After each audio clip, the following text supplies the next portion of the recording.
Når du har en FAF-symaskine med vandret, liggende griber og spolehus, det kan være en FAF Expression, en FAF Performance eller en FAF Creative, så skal systemet renses en gang imellem. Først tager du undertråden ud af maskinen,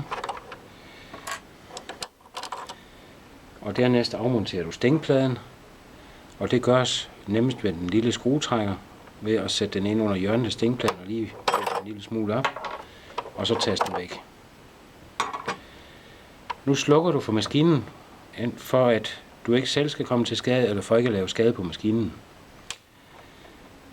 Så kan du fjerne det lille grå dæksel over spolehuset, og nu kan spolehuset tages ud.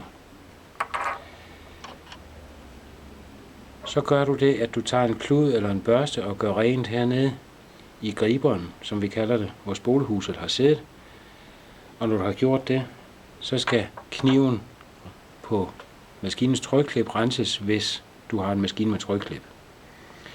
Det gøres ved, at du forsigtigt tager fat i knivarmen, vi har her, og trykker den mod højre.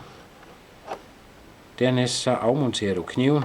Det gøres ved at vippe den til lodret, og så tage den bagud sådan. Og så kan du børste området hernede omkring ren for støv og trådrester. Når området er ren, monteres trykkniven igen. Det gøres ved at vende den lodret og sætte den ind bagfra, sådan der, og vippe den ned på plads. Og nu kan knivarmen føres tilbage igen. Sådan. Nu er maskinen nyrenset og klar til at sy igen, når vi har samlet den. Vi ilægger spolehuset, sådan. Monterer det lille grå dæksel, og nu kan stængpladen sættes på igen.